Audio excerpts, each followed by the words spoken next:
Last time, we watched the world edge into chaos, dictators rising, alliances hardening, and the US reluctantly pulled into the global storm after Pearl Harbor. Factories roared to life, troops trained, and America braced itself for the fight ahead. But joining the war meant more than just sending ships and soldiers. It meant facing brutal battles, hard choices, and a level of sacrifice not seen since Civil War. Now, in 1942, the United States steps into the world's bloodiest stage, determined to push back the Axis powers in Europe and across the Pacific. Welcome back to US History Understanding This Country on Irregular Mind podcast, and I am your host Santosh Janardhanan. I am glad you are here because this episode takes us right into the heart of World War II, the moment when United States stopped watching from the sidelines and started shaping the outcome. If you have been enjoying this journey through the America's past, I would love it if you could follow the show on your podcast app, leave a rating or review, and share this with a friend. It's the simplest way to keep the history project going and help more people discover these stories. When the United States finally joined the war after Pearl Harbor, there was no diving straight into Nazi occupied France. The Allied leaders, Franklin D. Roosevelt, Winston Churchill, and later Joseph Stalin, had to think like chess players, not like sprinters. The goal was to wear the Axis down, reclaim ground methodically, and keep supply lines steady. For Roosevelt and Churchill, the priority was Europe first. Even though Japan had attacked the US, they agreed Hitler posed the bigger global threat. But charging across the English Channel in 1942 would have been suicide. Germany's grip on the Western Europe was too strong, so the plan was to attack the soft underbelly first, the periphery of Nazi power where defenses were weaker. This meant starting in North Africa. Control of North Africa meant control of the Mediterranean, and that in turn meant the ability to invade southern Europe. It wasn't just strategy for strategy's sake. Every decision was also a political balancing act, proving to Stalin that the Western allies weren't leaving the Soviet Union alone to take the brunt of Hitler's wrath, while also making sure that the US military gained experience before tackling the biggest fight to come. The opening gambit was set, and the first real test of American forces in the European theater was coming fast. When American troops landed in North Africa in November 1942, it was more than just a military operation, it was a trial by fire. Operation Torch, as it was called, was the United States' first major offensive against Nazi Germany, and it came with more than a little anxiety. For the US Army, this was uncharted territory. Many of the soldiers were fresh from training camps, their rifles still smelling of the oil, their uniforms barely broken in. Facing them was not just the desert, but one of Germany's most respected commanders, Field Marshal Erwin Rommel, nicknamed the Desert Fox, for his lightning fast maneuvers and uncanny ability to anticipate his enemy's moves. The North African campaign wasn't just about outsmarting Rommel. The Allies first had to deal with Vichy French forces, soldiers loyal to the government that had surrendered to Germany but still controlled part of the French colonial empire. While some French commanders quickly switched sides, others resisted fiercely, making the initial landings tense and bloody. Then came the harsh reality of desert warfare. North Africa wasn't just hot, it was a furnace. Sandstorms choked engines and jammed weapons. Supply lines stretched thin over miles of barren land. Water was precious, and every movement had to be calculated. In February 1943, at the Battle of Kasserine Pass in Tunisia, the Americans got a wake up call. Rommel's forces tore through the inexperienced US units, inflicting heavy casualties. It was a humbling defeat, one that forced the Allies to rethink their strategy and leadership. General Dwight D. Eisenhower, already in command, made tough calls, shifting tactics, replacing ineffective commanders, and learning how to coordinate with the British, who had more experience in desert warfare. The tide began to turn by spring. With Rommel recalled to Europe and Axis forces running out of supplies, the Allies pushed forward. By May 1943, the North African campaign was over. More than 250,000 Axis troops surrendered, a staggering blow to Hitler's war machine. But perhaps the most important outcome wasn't measured in territory or prisoners. The Americans had learned how to fight a modern war, how to coordinate massive armies, manage logistics on a continental scale, and adapt under pressure. Those lessons would prove invaluable for the next move, striking at Europe's underbelly, Italy. After the victory in North Africa, Winston Churchill pushed for what he called the soft underbelly of Europe. His idea was simple on paper: invade Italy, knock it out of the war, and open up the southern front to relieve pressure on Soviets in the east. The reality would prove far from soft. The first step came in July 1943 with Operation Husky, the invasion of Sicily. It was the largest amphibious operation in the history up to that point, involving more than 150,000 troops from the US, Britain, and Canada. The Allies hit the beaches under cover of night, facing fierce resistance from German and Italian forces. The rugged Sicilian terrain, mountains, narrow roads, and blistering summer heat made every mile a fight. Still, the landing worked. The campaign toppled Benito Mussolini's regime within weeks. In Rome, the fascist General Council voted him out, and King Victor Emmanuel had him arrested. Italy soon signed an armistice with the Allies, but that didn't mean the fighting stopped. The Germans, anticipating Italy's collapse, had already flooded the country with troops. They quickly seized control, fortified positions, and transformed Italy into a deadly maze of defenses. The real nightmare began with the push up the Italian mainland. In September 1943, at Salerno, US and British troops encountered brutal German counterattacks that nearly drove them back to the sea. Then came Monte Cassino in early 1944, a massive monastery perched on a hill that dominated the surrounding valley. For months, Allied forces battered the German Gustav Line only to be met with stubborn, almost fanatical resistance. The Italian campaign was slow, bloody, and exhausting. Mud, rain, and mountainous terrain made it nearly impossible to use tanks effectively. Every town had to be fought for, every river crossed under fire. Rome wasn't liberated until June 1944, almost a year after the first landing in Sicily. While the Italian front tied down significant German forces, it also reminded the Allies that Europe would not be won through quick strikes or clever gambles. The road to Berlin would demand something bigger, riskier, and far more dangerous: a direct assault on Nazi occupied France. While American and British troops were clawing their way up Italy, the real meat grinder of the war was thousands of miles away on Eastern Front. Here, the Soviet Union had been bearing the brunt of Hitler's fury since 1941, when Germany launched Operation Barbarossa. The initial invasion had been devastating. Millions of Soviet troops were captured, entire cities like Kiev fell, and German forces pushed deep into Soviet territory. But by 1943, the tide was turning. The Battle of Stalingrad, which had ended in February that year, had been a breaking point.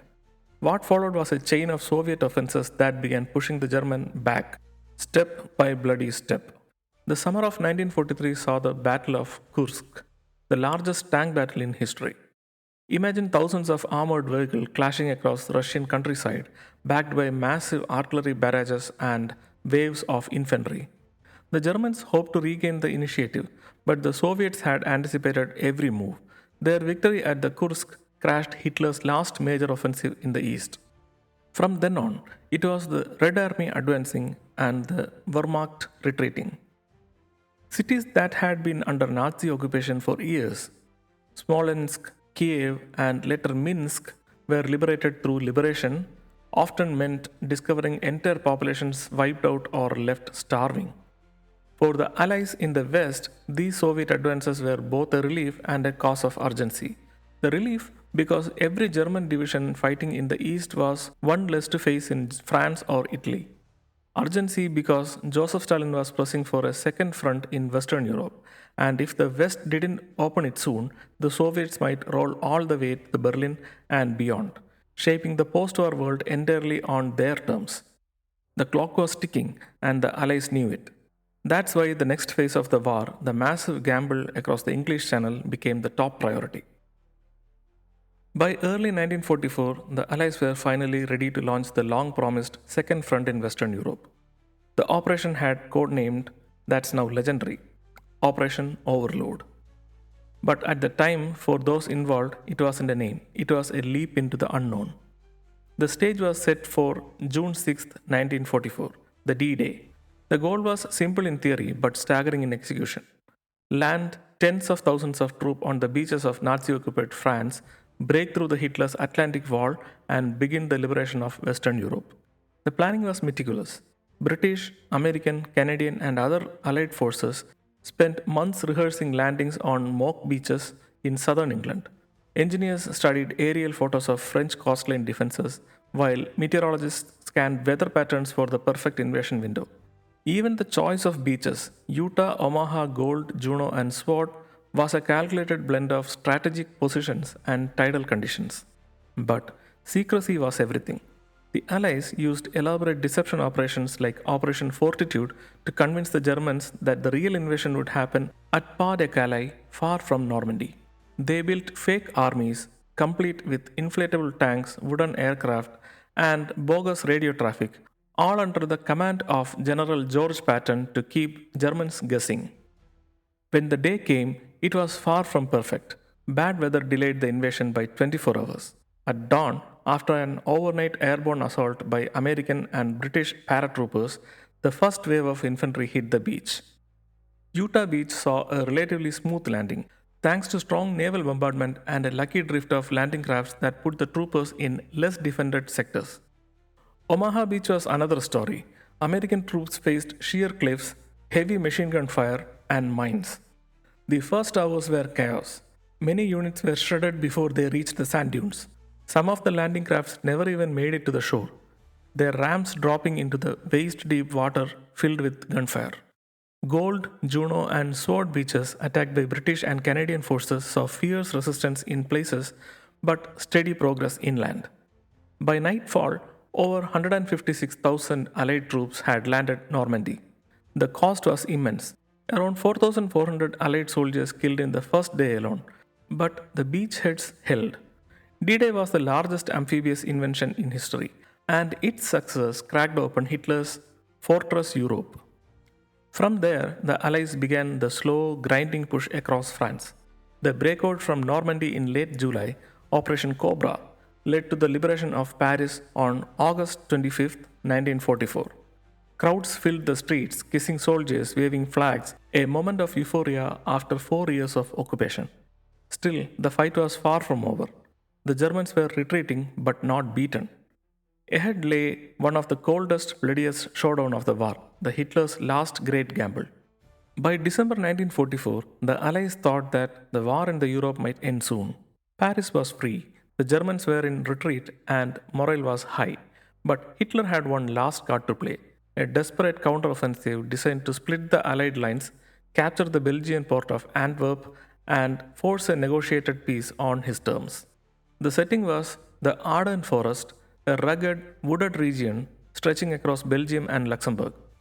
The Allies believed it was too difficult for a major attack, so they stationed mostly inexperienced or resting units there. Hitler saw an opportunity.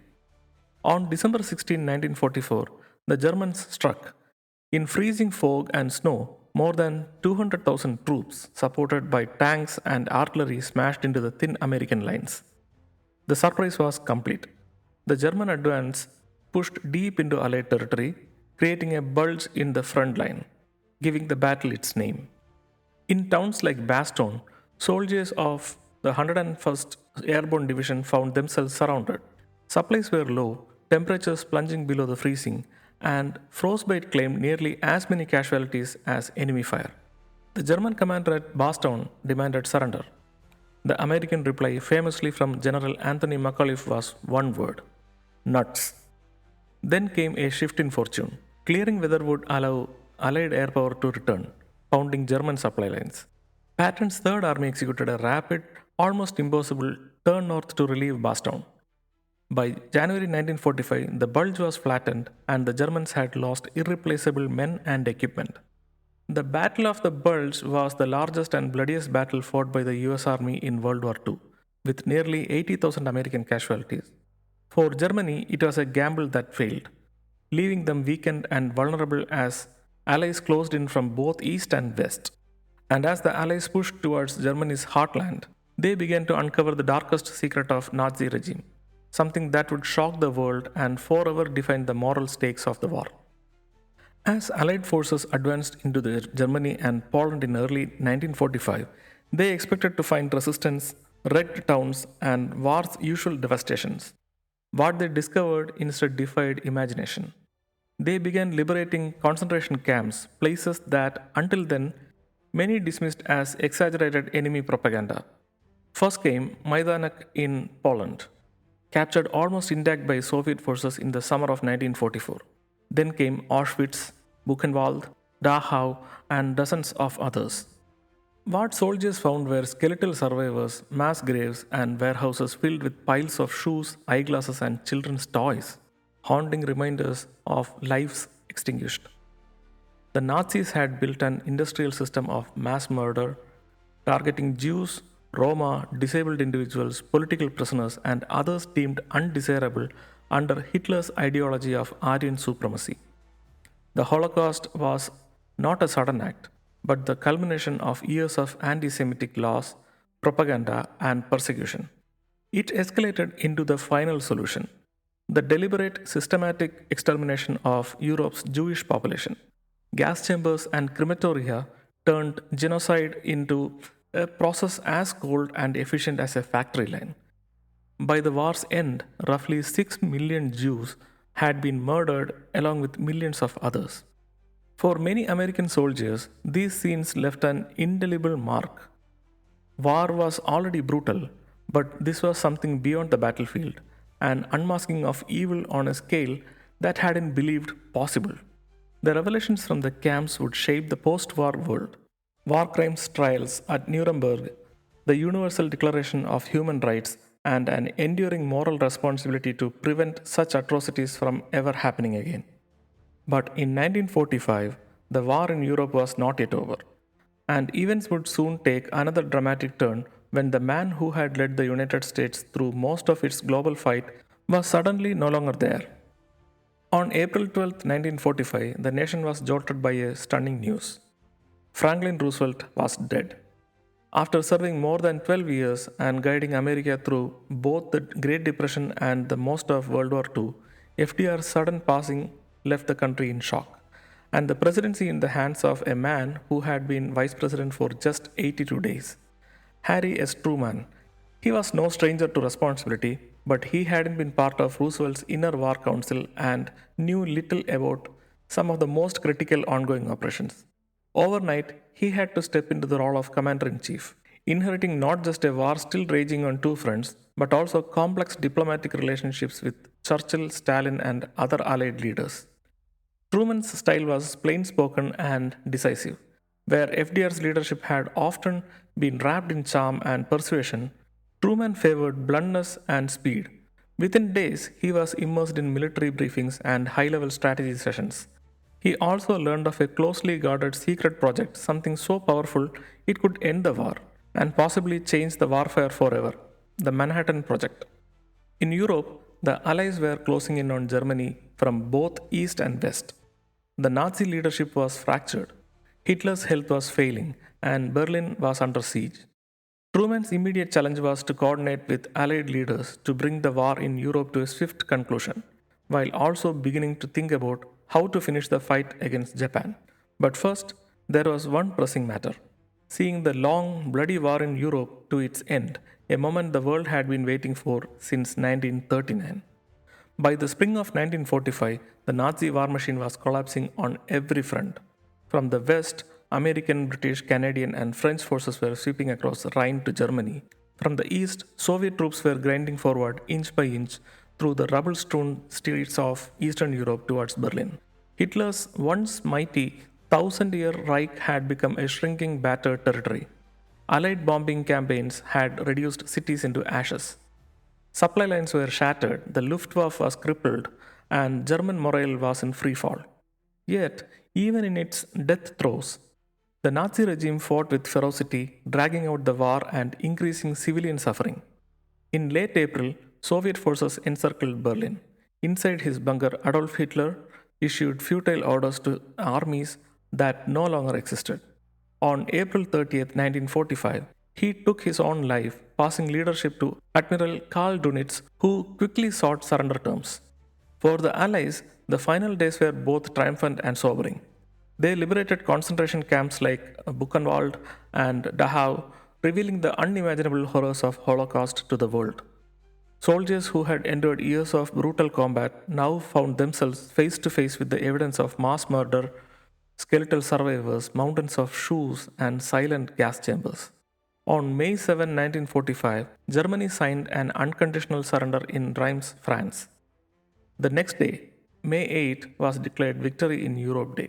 Across Allied nations, streets erupted with joy, strangers hugging, church bells ringing, and ticker tapes raining down. But the celebrations were tempered by one fact. While the guns in Europe had fallen silent, the war in the Pacific still raged on. And for President Truman and Allied High Command, the next battle would be one of the most difficult decisions in human history. Even as Europe celebrated VE Day, the war in the Pacific had been raging for years, and it hadn't started in America's favor. After Pearl Harbor in December 1941, Japan struck with speed and precision, sweeping through Asia and Pacific in wave of victories that stunned the Allies. Within months, Japanese forces captured Guam, the Philippines, Thailand, Hong Kong, Malaya, Burma, and many of the islands in Andaman and Nicobar, which was part of British India. Each victory tightened Japan's grip on a resource rich empire stretching from Pacific Islands to Southeast Asia.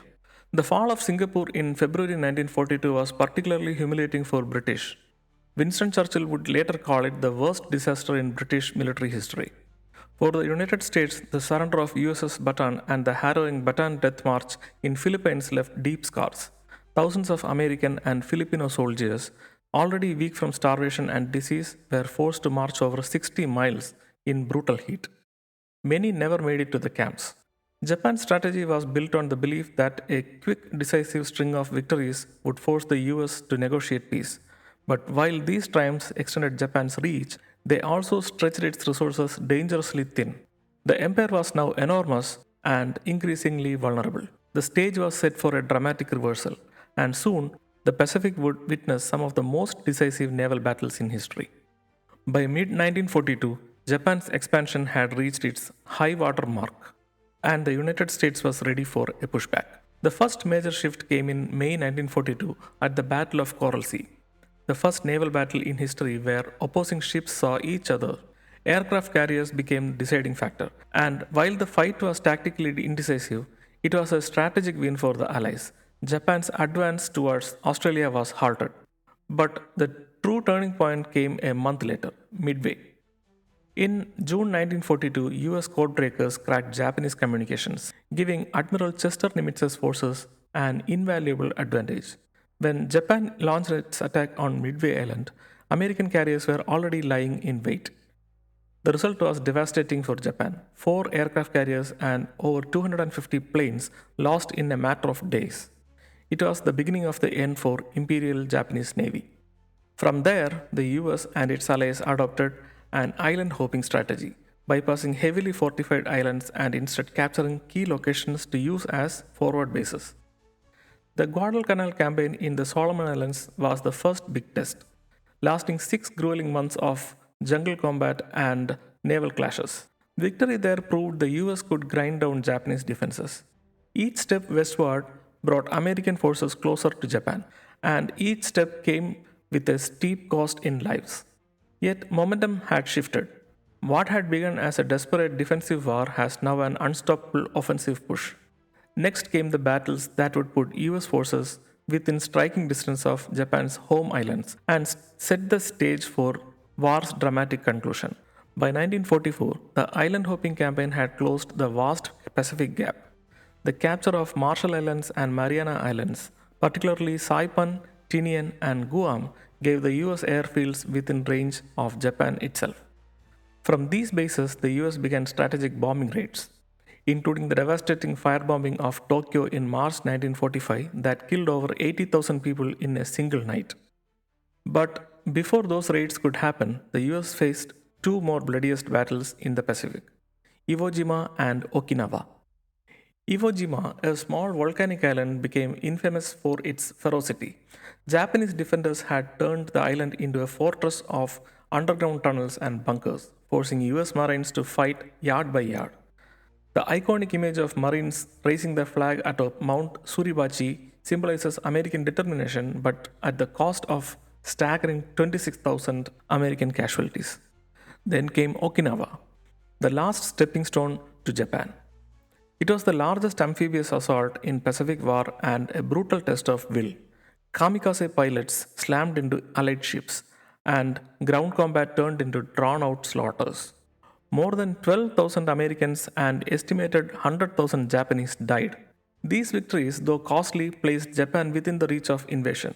Yet, the horrific casualties at Iwo Jima and Okinawa made American military leaders realize that a full scale invasion of Japan would mean possible millions of deaths. That grim reality would play a major role in decisions that followed the deployment of a weapon unlike anything the world had ever seen. By the summer of 1945, Japan stood alone. Germany had fallen in May, and the Allies now turned their full force eastward. But instead of launching a costly invasion, President Harry S. Truman authorized the use of atomic bomb, a decision that remains one of the most debated in the history. On August 6, the B-29 bomber Enola Gay dropped Little Boy on Hiroshima, instantly killing tens of thousands and leveling much of the city. 3 days later, Nagasaki was hit with Fat Man. The devastation, combined with the Soviet Union's declaration of war on Japan, forced Emperor Hirohito to surrender. On August 15, 1945, VJ Day, victory over Japan, erupted into celebrations across the globe. The war was over. The most destructive conflict in the human history had ended, but at an unthinkable human cost. Over 60 million lives lost worldwide. For America, victory brought relief and pride, but also a looming sense of responsibility. The United States emerged as a global superpower with unmatched military strength and powerful economy. Yet, with victory came a new reality, the dawn of nuclear age, the start of the Cold War. And at home, millions of returning servicemen and women would reshape the nation in ways that no one would fully predict. In our next episode, we will leave the battlefields behind and explore the post war America, a time of prosperity, social change, and new tension simmering under the surface. That's all for today's episode of US History Understanding This Country. If you have been enjoying this journey through the past, I would love your support. Follow the podcast in your favorite podcasting platform, give it a rating, and share it with friends or family who would enjoy learning history in this way. Your feedback and support keep this project alive and growing. Until next time, I am Santosh Janardhanan signing off, and I'll see you in the post-war America.